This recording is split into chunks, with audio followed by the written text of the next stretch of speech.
Somebody said that the year they stopped taking work below their bottom line, they broke six figures as an independent. And that just made me so excited because you can make a good living doing this.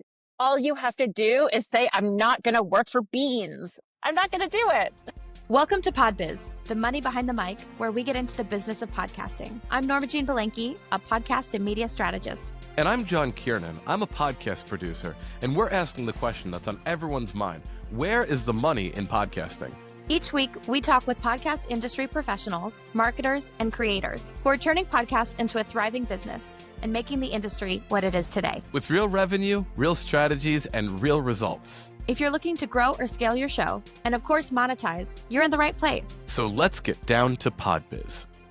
Today we're speaking with Erin McGregor, the former program manager for AIR, the Association of Independents in Radio. Every year, AIR puts together a rate guide for what freelancers should be getting paid on average within the industry. With all the layoffs happening and with a lot of instability in the industry, we have moved this episode up to talk about how this rate guide was created. They're picking up freelance work, and we want them to know what equitable rates are. The link to the rate guide is in the show notes for today's episode. We'll also be speaking of the value of having a mentor, community, and community organizations such as AIR. Thanks for joining us. Let's get down to PodBiz.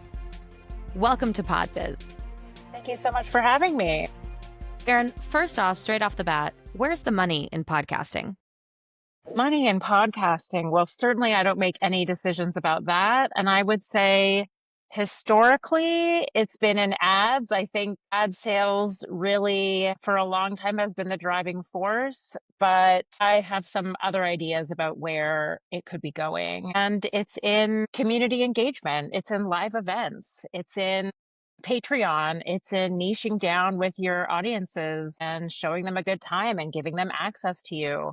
I think that personal touch is really what gets people to open their wallets and support you. And we're having this conversation here today because AIR actually publishes a rate guide. So in terms of talking about where the money is in podcasting for people who work in podcasting, AIR, the Association of Independents in Radio, really are a leader and produce this guide that talks about what people should essentially get paid in podcasting. So let's dive into it. So what went into making this guide? First of all, tell us, obviously you guys noticed a need. So let's start there because there's not traditionally a lot of pay transparency in creative fields. Right. And so the rate guide has been something that AIR has published for years. And it is typically based on industry research. And that industry research has looked a few different ways over the years. But I can tell you what we did to update the 2025 rate guide that we released in February. So first, we surveyed audiences. So we opened up a survey and we had people select what roles they were doing, how much they were getting paid for projects, how much they were charging for rates. And then, and we got we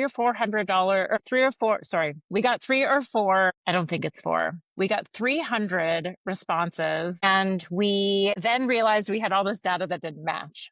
And so we then had to compare apples to apples. And so we went through and we made sure that we could figure out what the hourly rates were based on project rates, based on sort of what we knew about the industry and how long certain things would take. And so then we came up with ranges. So a producer range, might be $20 an hour all the way to $200 an hour. That's a pretty big range. So then we took those ranges for a variety of roles, and we were able to add a bunch of new roles that we never had data for before. And we had 50 interviews with industry professionals from the beginning of their career all the way to folks well in their prime. And we were able to vet those numbers. Now, we did see some of those large ranges sort of persist. And so we wrote the rate guide in a way that there's this sort of quick and dirty graphic where you can look and you can say, okay, this is where I fall here. This makes sense. This is what I can charge. Or I'm building a budget. This is what we should be paying. And then if you go into the next section, there's a glossary of terms and roles. And so what that means is we really went through and talked about what is producing, what is show running, what is engineering, what is sound design. And then we extrapolated, we sort of explained that graphic and how we came to those ranges. And of course, we saw time and time and time again that the ranges commiserate with experience. And so if you're new, you're going to end up at the beginning on the lower end of that range. And of course, if you have more experience, you can go on the higher end. Did people report higher rates? Absolutely. More often, though, they reported lower rates than what we actually published. And we noticed that those rates that fell below the floor that we set were often because of a series of factors. It was either that they were working on a passion project for themselves, and so they're pouring their heart into it, and it's probably unpaid. Maybe they're working for a friend, right? Maybe they're new in their role and something took more time than they thought it was going to take. Maybe more work was assigned to them and the project rate that they were given wasn't actually representative of the amount of work that they were doing. Maybe the scope of work changed. Maybe there was project bleed. So there's a series of reasons why people end up making less than what we're showing in the rate guide for 2025. But ultimately, that last section of the guide walks you through step by step how to figure out your rate. Yes. And we have the guide here in the show notes. So for everybody listening to today's episode, click the link and look at the rate guide, whether you're putting a budget together or you're an independent podcast service professional and you're looking at, okay, I've been a fact checker or someone's asked me to produce this. I have a history and a background in production. What's a fair rate? I think that that's a really great standard to put out for the industry as a whole. And when you were doing that data collection, did you notice that there were any trends amongst maybe minorities or women or non-binary folks in terms of what those rates were, whether they scaled higher or lower than the average? Didn't actually look at gender or race in the data. We just know who our audience is and we know who these surveys reach. We sort of know the general demographics of the industry because AIR has surveyed the industry every year, at least for as long as I've been at AIR and probably many years before. And so we have a general sense. We did collect names, but of course they're not used in the data at all.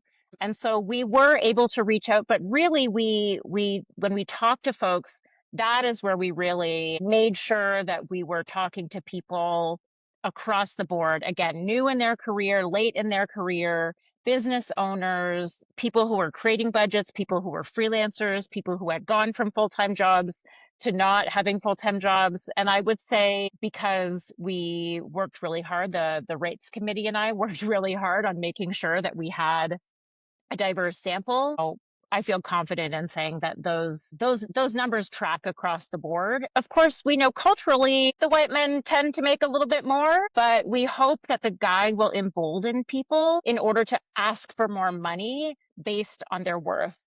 Can you charge more than what is in the guide? Absolutely. The guide is a guide, right? It's not a firm bottom or ceiling.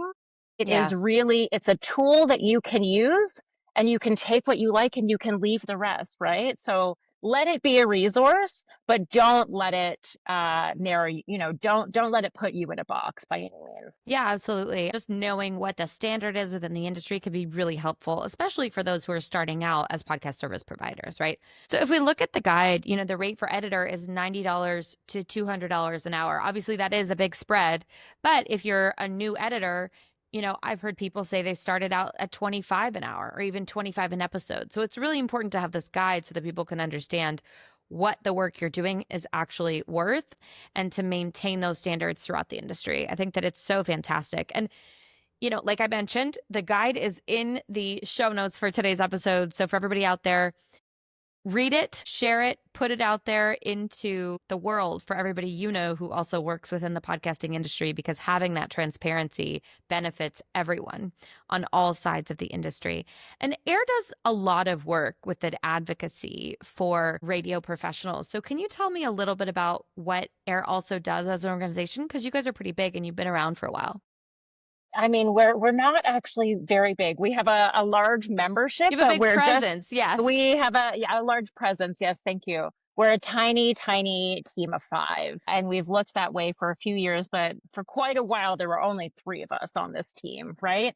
And so the other work that we do on pay transparency is we host a job board, or actually it's an opportunities board. We host an opportunities board on airmedia.org/jobs. And there you can find all sorts of paid opportunities. So that starts at internships, contract work, full-time jobs, part-time jobs, and grants and fellowships. And so all of that is sort of captured in this catch-all, and then you can search the directory based on what you're looking for. And so when anybody can post to the job board, and when a employer opts out of releasing a salary range, when they opt out of reaching a salary range, when they opt out, when they opt out of displaying a salary range, we indicate that this employer opted out of pay transparency. And so it's showing people up front, this employer is not aligned with what we want. And I think that in a slightly different job market, we might not post any jobs that don't have a pay range attached to it. Yeah. The problem is that there wouldn't be very many jobs up on the job board. We're already at a time in our industry where there are not a lot of jobs, and there's an incredible amount of talent, an incredible amount of freelancers that were once full-time employees that are Yeah. now freelancing. And so we're really seeing jobs get hundreds of applications, hundreds and hundreds and hundreds of applications. And so I think that it's the right thing to do. It's really just about getting, and it's not the small shops, it's the big dogs. It's the big corporations that everything is a negotiation, right? And Yeah. so they don't want to put it. And unfortunately, I also see this as a pattern with public media. So we're seeing the people that do pay on the high end not posting the high end, and we also see public media, which typically comes in a little bit lower for salaries, also not disclosing. And that's just about internal policies and HR, right? Like that has nothing to do with them trying to withhold money or them being scared to display those things. That's just their internal HR policy. And so I'm always asking why would they do this when they have the information, they know what the salary range is. But so anyway, the job board is one of the ways that we practice pay transparency. We also host these incredible water cooler sessions, which were something that came out of the rates work. Was just, if, in a perfect world, all freelancers would be in the same place and would be able to go to a water cooler and talk about what they were making on each project. And that's not real life. And in fact, most of us work alone in our homes, sometimes recording in our closets, right? Just like that trope says. But the water cooler sessions are an online virtual event that happen about once a month, where freelancers can come together and they can compare notes. They can talk about what clients are treating them well. They can talk about what clients are treating them poorly. They can get advice from each The other. naming of right? names, right? The naming of names. And we've had a couple of hot takes with guests here on the show. And of course, they're not naming names, but I think it's nice to be able to have that safe space with independent freelancers within an industry, especially with an audio, that are able to say, this is what this experience was like, and here's what I learned from it. And here have maybe also been some challenges. And I mean, you guys are a nonprofit, right? And so I think that that's also the role of a lot of nonprofits, right, is to create that advocacy for the professional, right? Because if you're a freelancer, you don't have a company that's advocating on your behalf. And so it's nice to have an organization that advocates. And it's very interesting in terms of that pay transparency and what is being shown, because now there are actually some state laws that require certain states to post what a job pays. And that may only be for an employee, not for a contractor. But it's very interesting to see that pay transparency and how the conversation.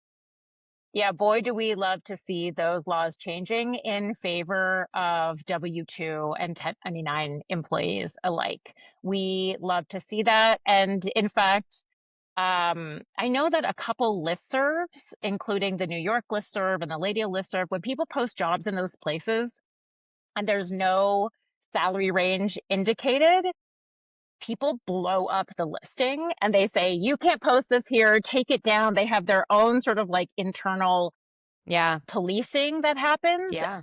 And every single time it starts a conversation. And inevitably, somewhere in that conversation, someone tosses in, oh, this is Air's rate guide. This is how you can figure out, an appropriate range for a mid-level producer, for example. Thanks for joining us here on PodBiz. If you're liking the show, please subscribe and write us a review on Apple Podcasts. It really helps other podcast pros find the show. Thanks so much. And back to PodBiz. The other thing that tends to happen is when jobs from those states where there are pay transparency laws, when they get posted to the Air Board without pay transparency, we see it right away and flag it, and we don't even put it out into the world.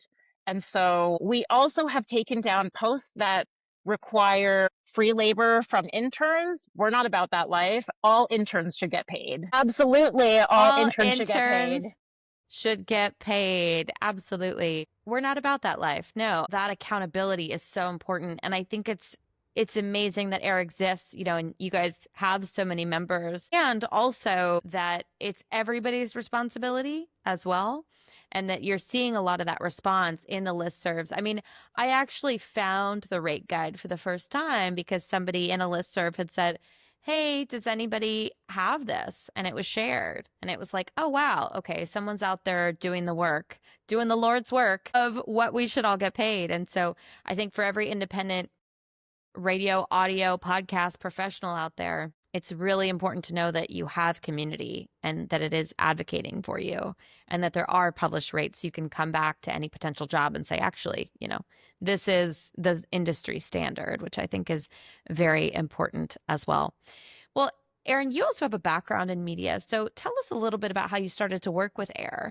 Interestingly enough, I was an AIR member for about 6 years before I became a staffer at AIR. When I started at AIR, I was an engagement strategist. I oversaw membership. And now I run AIR's training platform for the audio industry called soundpath.co. But before all of that, I was a freelancer. I kept a corporate job. I was a corporate girly and in marketing. And the job was not so stressful enough that I could go home and apply to jobs. I could go home and I could acquire new skills.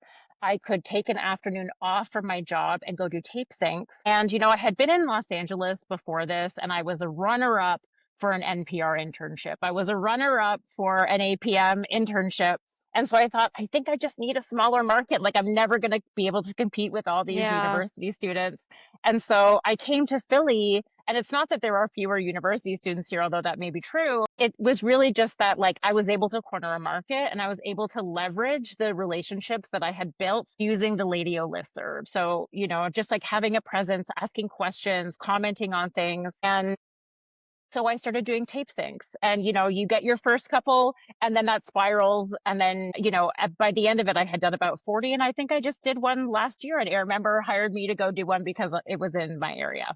And so the tape syncs really taught me how to always get good sounding, clean tape, and also how to work with production teams, right? And so many of these employers were hiring me over and over and over again. And some of those production teams that I was a part of or contributed to, they still exist today. And we've been able to make them partners at AIR and partners on SoundPath. And that has been incredibly rewarding. But ultimately, a whole bunch of things happened in 2019. And at the end of that year, I was, of course, offered my job at AIR. And the plot twist is I never got the production job. Of all of the 200 jobs that I applied to in audio, I was like a scrappy, self-taught freelancer. Not only did I not go to J school, but I didn't go to audio school. I'm completely self-taught. I sort of piecemealed my education together. I did a week at the SALT Institute for Documentary Studies back in 2016. I did a weekend with Megan Tan at Union Docs in New York City. And I really just sort of kept building a network and kept building a network. And the way that I really develop programming and resources for the AIR community is this something I needed and didn't get when I was starting out. And that has really informed how I like my taste level in terms of like what I know people need. And it just got to the point with the rate guide, we hadn't had somebody on staff who actually was dedicated to doing the advocacy work, which we're going to see a change very soon, I hope. And eventually I just said, you know what, I'm just hearing this too many times from our people that they need an updated rate guide. They need updated numbers.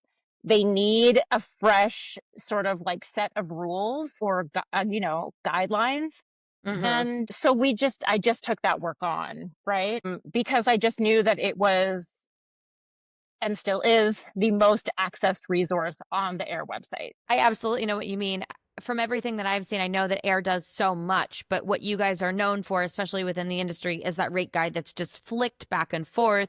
It listservs, posted online all the time. And so I think that that really speaks to the advocacy work that you guys do in terms of pay transparency. And your journey is very interesting because, within podcasting specifically as a medium, everybody's journey is different because it's such a young medium.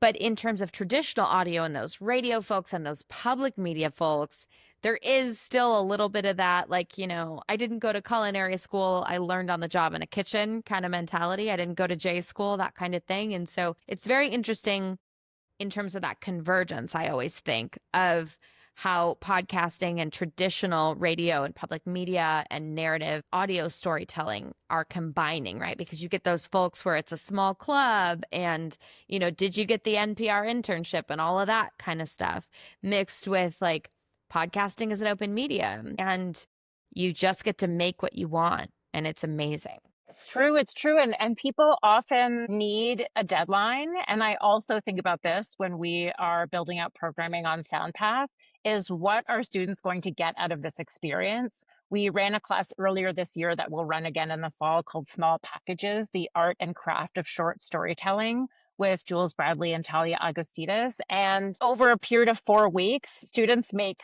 3-minute pieces, right? And they just are able to immerse themselves in that experience. So they come out with portfolio items, but they also have a network of new friends and collaborators in order to make freelance lives and creative lives a little bit less lonely and a little bit more sustainable. Yeah, and community. I think community is a really big part of it.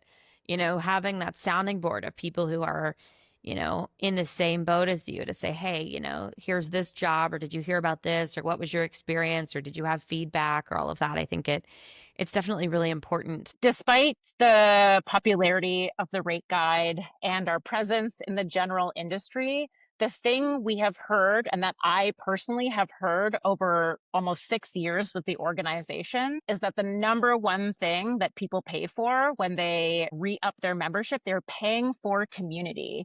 They are paying for access to resources. They are paying to be able to attend webinars, but really community, even just being able to chat in the webinars with other people is a form of soft marketing and soft networking. And so I would really urge people, freelancers, independents who are working in a bubble in their house to reach out to AIR, find out what we're doing in the industry and join us. Well, Erin, what would you say is a key move or metric or even a mindset that's made the biggest impact on the success of the independent radio and audio professionals that are within AIR? Because you're looking at data on an aggregate scale, you're dealing with creators and audio professionals on an aggregate scale. If I'm understanding your question right, I think the thing that changes the game is twofold. The first thing is that independents need to stop thinking that they don't cost very much. They're just working at home in their living room. They don't have an office space to upkeep. They just are going to work on their own laptop and be scrappy. No, freelancers need to think like a business. You need to figure out what you want to make at the end of the year and work your way backwards and figure out how you're going to do that. We have programming on this for folks that are interested. The other thing is really knowing and understanding your worth And that doesn't necessarily mean how much it costs to have your internet and pay your rent and, all of your overhead. That means saying, I don't want to work for less than $50 an hour. Any single job that comes my way, no matter how easy, if it's less than $50, I'm not going to do it. And I was in a conference, the Institute for Independent Journalists have an online conference that runs on the SoundPath platform once a year. And in one of their sessions, somebody said that the year they stopped taking work below their bottom line, they broke six figures as an independent. And that just made me so excited because I was like, right, you can make a good living doing this. Yeah. All you have to do is say, I'm not going to work for beans. Yeah. I'm not going to do it. Yeah. I think as a freelancer, it's that thing where you don't have that sounding board. You don't have that organization to back you. And so there really is that like personal development aspect or that mindset aspect that really makes the difference in terms of like, no, this is what I'm worth. I'm not going to work for under 50 an hour, or I'm not going to take any jobs, even if I, maybe need the money, or, it would be a great connection. Like at some point in your career, you have to stop taking the stepping stone jobs and own the level that you're at. Erin, what's something that people don't know about what Air and you do there? The thing that is the most underutilized on Air is essentially that, we get emails all the time. I wish that there was a resource for this. I wish that I knew how to do this. Guess what?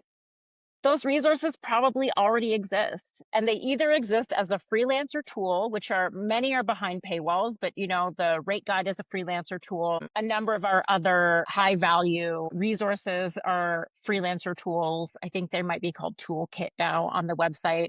And the other is that there is almost always a webinar for that, and you can find those on soundpath.co. Many of them are free to the public, especially our public panels and our fireside chats. And then I think there's about 100 videos now on every subject. And some of it is craft, and some of it is business, and some of it is monetization, and some of it is social media. But it all relates to this industry that will help you in some way elevate your skill, elevate your talent, connect you to other people. I think just knowing that those resources and community are there is so important. So I'm so glad you've joined me today. I have a couple more questions.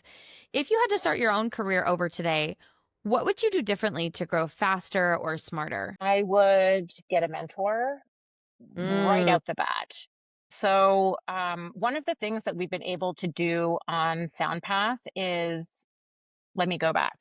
Upper has had a long time mentorship program, and it looks a little different now than it previously did. When I did a mentorship, I paid about $600 to get access to an investigative journalist who was here in Philadelphia. And we worked on an episode of my show. We worked together 4 hours over a period of 90 days or so. And because I had that corporate girly job, I was happy to pay $600 and make sure that person was also supported. My mentor is Laura Sterczewski of This American Life and Serial Productions. And the platform now is actually a little bit more of a marketplace where anybody can go to soundpath.co/mentors and shop in our marketplace for the perfect person. So you need somebody who's going to give you some hard feedback about your hosting abilities, there's somebody for that. If you want somebody to give you a pep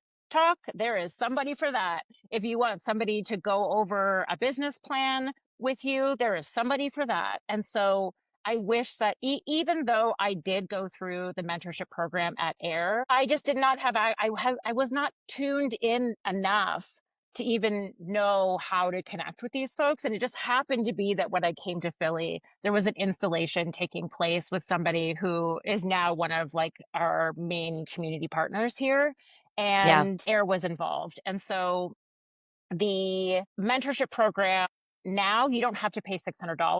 You don't have to pay that much to play. There is a fee, and it's just so that the mentors are compensated for their time.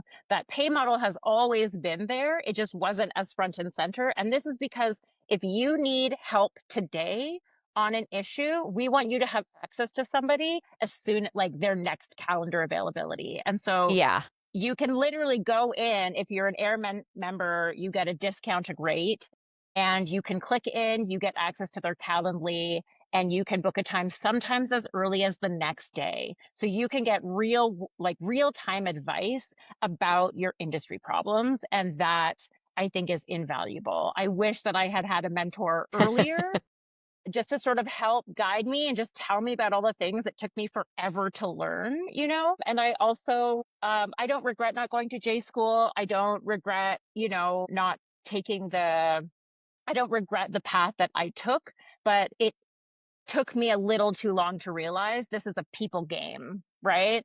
This is a people game at the end of the day. It's about who you know. Absolutely a people game. I know a lot of people within the podcasting industry and media, and people always say to me, oh, you know everyone. It's like, well, that's kind of how it is, because if I can help someone or they can help me, or I know someone who knows someone who knows someone, it's not about what you know. I've always been, taught this, especially since college and business school. It's really about who you know and what they know, right? So I think that, that collective strength and that collective knowledge base as an industry is something that AIR puts together so well. And I met your executive director at the London podcast show, Keisha Salmon, and it's really amazing to know that there's an organization out there that's advocating for, okay, here are the fair pay rates, right?